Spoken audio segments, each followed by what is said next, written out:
It always felt like Kingdom Come Deliverance games were designed around the players mostly using long swords. I think most people are going to go with that selection. Your father forges a master longsword. You spend a lot of the first game hunting for it, and you finally get it back in the second game. So I think most players are going to gravitate towards that. And on top of that, it's one of, if not the best weapons in the game. And while on the first map, Trotsky, the short swords are definitely the clear-cut winners. I heard someone say on one of the social medias that the longsword is the king of Kudenberg, and I like how that sounds. So today's video, I'm going to teach you guys all the mechanics that you need to know with the longsword, how to abuse them, and most importantly, how to combine all of these elements together so that you are just a complete and total savage in this game. I'll also tell you guys what the best two longswords in the game are, and I might touch on a few perks during the video, but I've seen a ton of videos on what the best perks and loadouts are, but at the end of the day, once you're level 30, you unlock everything anyway, so it's more going to be a guide on mastering the combat mechanics of abusing the longsword. Now, the longsword is so good because it has access to every mechanic in the game. It has 4 attack directions, and it also has access to the Master Strike move that you learn from Tomcat, or if you miss it on the first map, you can learn it from the Dry Devil when you're over at the Devil's Den. Now, the Master Strike is a defensive maneuver, and it's an automatic hit. To do it, it's very simple. I have videos and combat guides on this stuff, but basically your opponent goes to attack you and you just attack back with the opposite direction. So if they attack from the right, you attack them back from the left, and you will hit an automatic free shot for pretty decent damage. In the early game, before opponents start to really faint, Master Striking is super overpowered, and you can just back away, play super defensively, and hit this mechanic on most enemies in the game, and it's going to be super, super effective.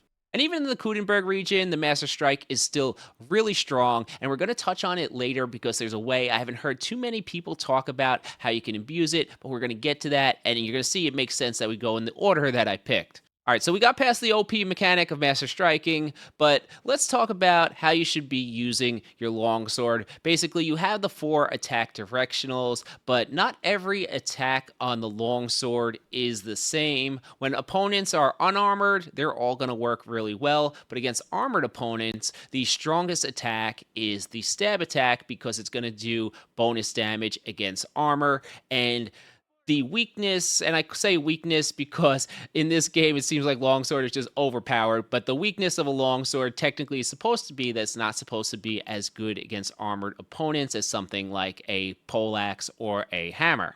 But we all know that the longsword is just super, super strong in this game. But the way to make it the strongest is to focus on those stab attacks, and you want to prioritizing landing them and throwing them as much as possible because they will do extra bonus damage against those armored opponents. And at the end game, that's mostly going to be what you're fighting against. So not only is the stab the best attack to abuse on the longsword for pure damage, but it can also set you up to land a free Master Strike. Now, opponents won't just let you hit them, right? They're gonna parry attacks and then riposte them just as your character is. But the thing is that the direction that a riposte comes from is actually fixed based on the direction that you attack them from. And now this is going to work on stabs or right slashes, but we're just going to talk about stabs for this video. So if you're doing what you should on the longsword and you attack with a stab, you don't have to use your mouse or control your directional input at all because your opponent will always attack or riposte after a perfect parry with the same attack direction, and you're already locked in to Master Strike it. So rather than getting stuck in a perfect parry war, as soon as you see that green icon pop back up that he perfect parried and riposted you just click your attack button and you land a free Master Strike. I don't think I've seen another video really talk about that, but you can abuse the absolute hell out of this mechanic. So, use it with discretion, guys. Play how you want to play, but it is there, and I think it chains in nicely to other things. But what happens if your opponent doesn't block your attack, right? You do hit that stab. This is where Longsword gets even more overpowered because you can start throwing combinations based off of your stab. Now, combos are super overpowered and strong in the end game. They can be tricky to pull off. I do have a guide on how to do them. If you haven't done them, I'll link it at the end of the video. But basically what I tell people with combinations is you want to pick combinations that have only 3 attacks in them, and you want to learn one combination from every single attack direction, and then you're basically good to go for the entire game. Now, Longsword has, I think, the coolest looking and the most combinations in the game with 10 of them. So you have quite a few options. Pick kind of what you want. But we were talking about stabs and stab attacks, right? So if you do land that stab, you have access to the best combination in the game, which is pommel strike. To do that, it's just stab, stab, then right slash. And what you're going to do is you're going to hit the opponent over the head with the pommel of the sword. This is a headshot that also does bonus blunt damage. What happens here is very often in the end game, you one-shot your opponents with this combination. Now, you don't ever have to use combos to beat this game, but it is hella rewarding. They are super, super strong, and you're leaving damage on the table if you don't use them. So I recommend learning them because you're going to have a lot more fun doing that.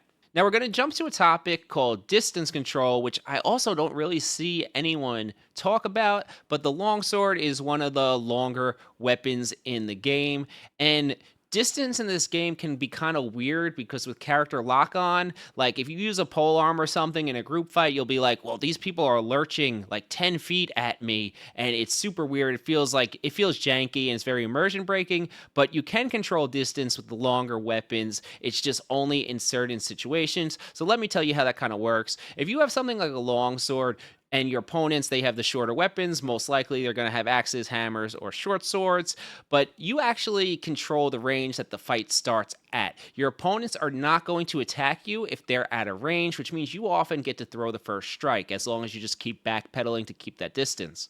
And you can use this in group fights too as you navigate which opponent you should lock onto, as the opponents will only start an attack if you are in their range when the attack starts. Now, things do break down from there because even if you dodge someone else's attack, they will kind of still close that distance no matter how far you are if their attack has already started.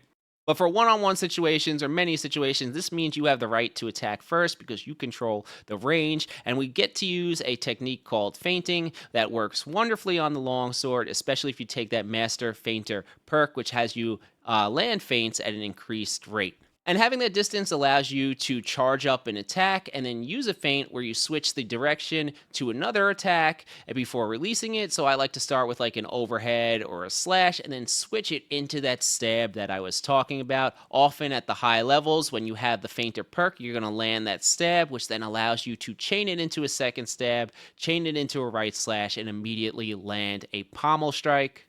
And this is where we talk about combining these elements, right? We're abusing the most strong attack in the game, which is a stab. We're combining it with our feinting maneuver, and then we're turning it into a combination. And guess what? If our feinted attack gets blocked and they get a perfect parry, now we're just going to master strike them because we already know which direction the riposte is going to come from. So this is where the longsword feels so fluid to fight with. It feels like you can be in control of almost every situation and every outcome, and you have an answer for anything that the opponent's going to do. Now, I promised I would give you guys the best weapons in the game, so I'm going to do that. I just do want to say that I don't think it matters that much. So many people are like farming clicks and stuff on YouTube that they make a big deal about a weapon having 2 more damage in one category than another. It doesn't really matter. Most of the long swords in the end game are going to work, and your character becomes so strong that they're going to be really, really good no matter which one you pick. But the best 2 are Saradzic Sword, which depending on your ending, you get to keep after the main story ends. If you chose violence like me, it'll now be called Henry's Sword, and you can reforge that to tier 4, and it is super, super strong. And the more, I guess, easy to get weapon is a dueling longsword, which you can forge yourself and turn that into a tier 4 dueling longsword, and that is also the strongest or the other strongest longsword in the game. All right, guys, so that's going to be it for me. I hope you learned stuff that you haven't learned in anyone else's videos. If you did, consider subscribing. And I promised I would have the video on combinations pop up somewhere up here around this time. So check that out if you want to learn a little bit more about the game. Champ out.